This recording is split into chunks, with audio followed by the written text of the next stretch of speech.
All right, this is my second video. What's going on? It's your girl Jay. So today I'm going to be talking about how to build your clientele, and it's kind of a tricky situation because there's so many ways that you can build your clientele, but it's like it's a little difficult because you don't want to cheat yourself either. So I'm going to start with a few ways that I started, how I tried to build my clientele and how I received the amount of clients that I received. Okay, so I do eyelash extensions if you didn't watch my first video, and I've been doing lashes since 2016, and I've been full-time since 2017. When I first quit my job, I just didn't care how much money I was getting at that time. I honestly feel like if you make it about the money, people can tell. So you really have to be passionate about what you do. So if you're not passionate, then nobody not gonna come to you. They can feel it. So first I started with doing the $50 lashes, and that was just so people can try it out. Because back then when I started doing lashes, it was so difficult to get clients. Like, it was difficult to even explain to them what lash extensions were. Like, they were basically comparing the lash extensions to the individuals from the nail salon, and it's a whole different ball game. Like, you can't compare price, you can't compare style, you can't compare technique, you can't compare any of those things. So hold on, I feel like y'all really can't see me. Can you see me? Okay, so I just feel like, oh, I got my school uniform on. I don't want to show it because I don't want people to know what school I go to. Well, I did I tell y'all what school I go to? I don't care what school. Yeah, I don't care if y'all know what school I go to. I go to Clientele. But anyway, so I was doing the $50 lashes for about 3 months, and it kind of brought me a boatload of people. But I can say that once the $50 was over, that's when people started to drift off a little bit, because they like, oh no, well, I'm not paying no more. But then some people, they liked my work, so they stayed around. And I actually have some clients from when I first started doing lashes to now that's still around, so that's really good. And I did that for 3 months. Then I was trying to do like best friend specials, 2 for 1. And at the time I was only doing classic sets, so it was like, it's not really much I can offer.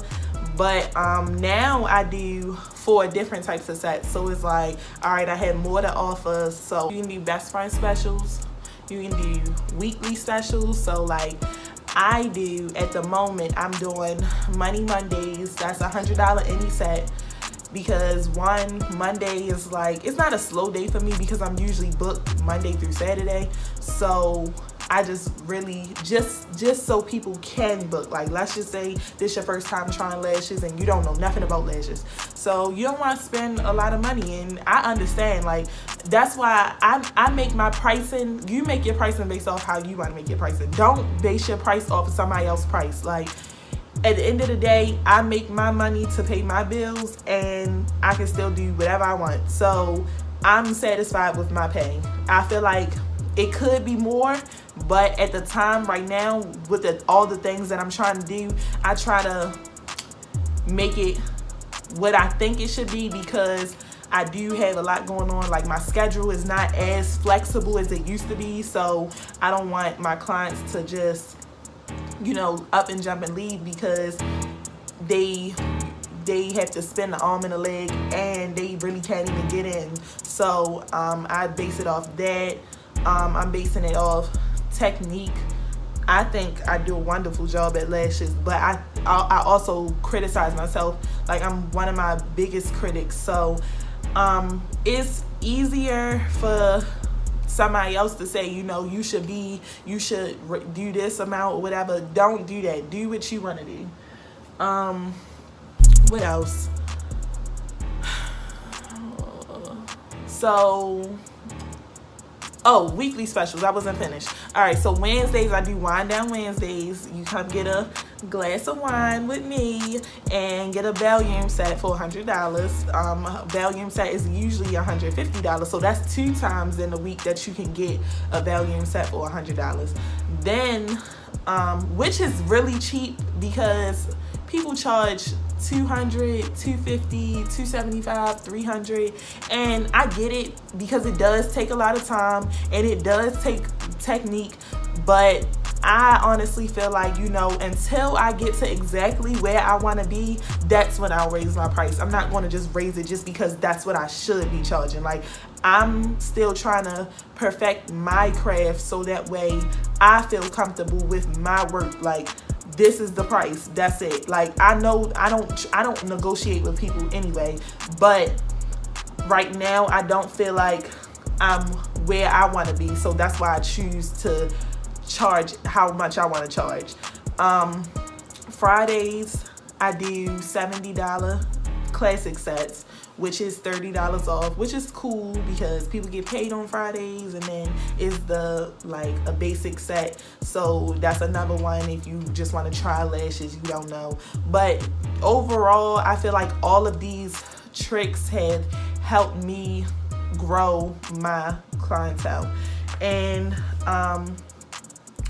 I want to say having a website, that is a really, really, really, really, really big thing. Like, I think a website is the best thing ever because, one, it has your price list, it has your pictures, how long the service takes, your availability. So that's easier for people too, because people, let's say I'm doing lashes, I can't always respond to people. So if they text me and they be like, hey, are you available?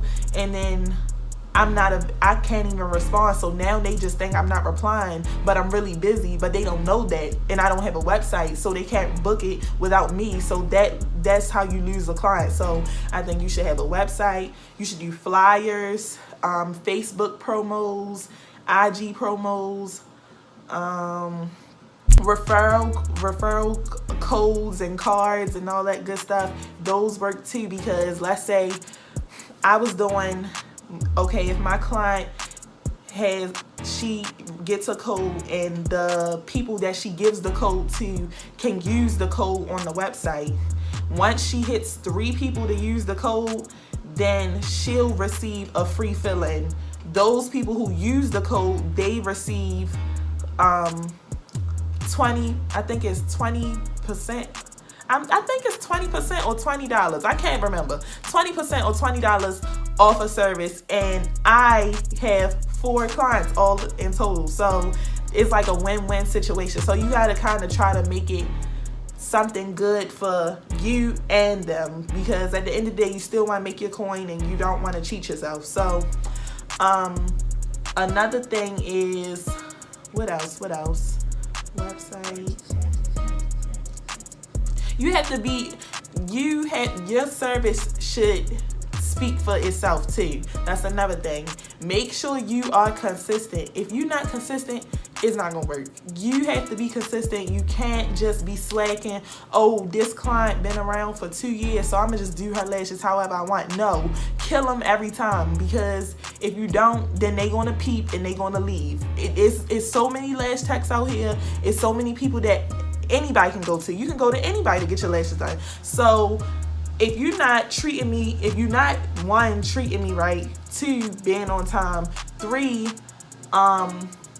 having a good price, 4, making sure I'm consistent with my fills and, making me feel welcome, then I'm not going to want to come back. I feel like those are all aspects you need to have in order to keep your clients around. You need to make sure that it's, I've had clients where I've made really, really great relationships with, but also you have to still keep it, it can be personal, it can sometimes, but it's still business. So make sure everybody's on track. What else? So we did the promos, flyers, website, coupon codes, referral codes, weekly special, BFF specials. I don't do the BFF specials anymore because it was getting too complicated. one person might show, the other person might not. It's just too much. Like, it's too much. What else? I'm trying to think. Word of mouth. I said that. Make sure your clients, when people see my clients, they be like, oh, who did your lashes? And then they say my name, and then they know.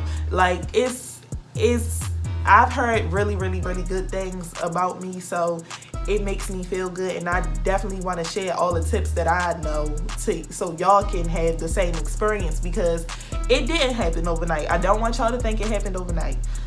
I learned how to do lashes November 2016, and I was doing probably 2 or 3 people a month, all the way up until I quit my job. Then I was doing people back to back to back, and you have to be flexible. Now it's a little bit easier for me to not be so flexible, because my clients understand that I have school and do lashes, and then a little personal life too. So it's like you gotta be able to manage all of everything you doing and manage what they got going on. Some clients have kids, some clients have full-time jobs, some clients have 2 jobs. Like, so you gotta kind of make it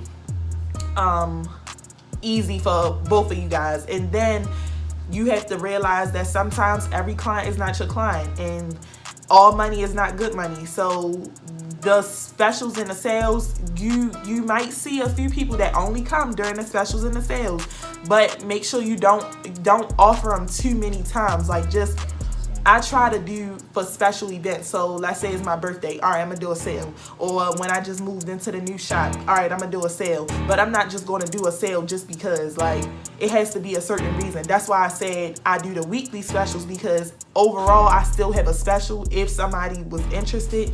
But I'm not going to always do a special every time. Like, I still have to, get my worth from what I'm doing. Okay, back to the how to build your clientele. 1, you gotta be professional.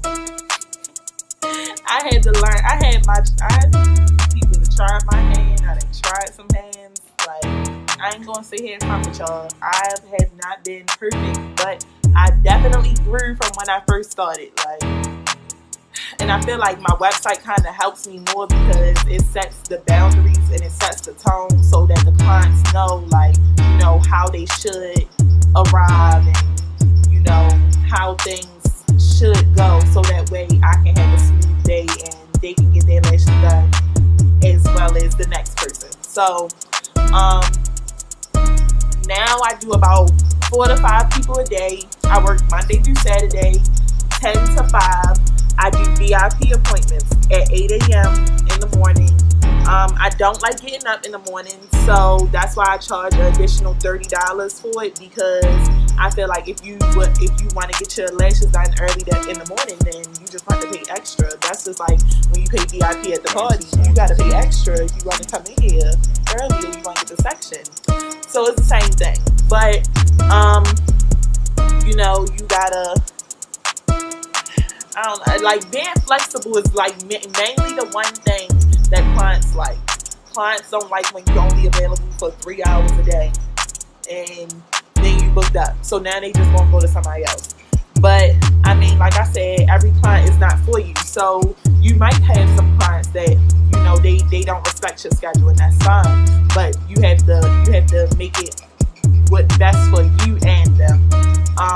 Also, you need to make sure that what else?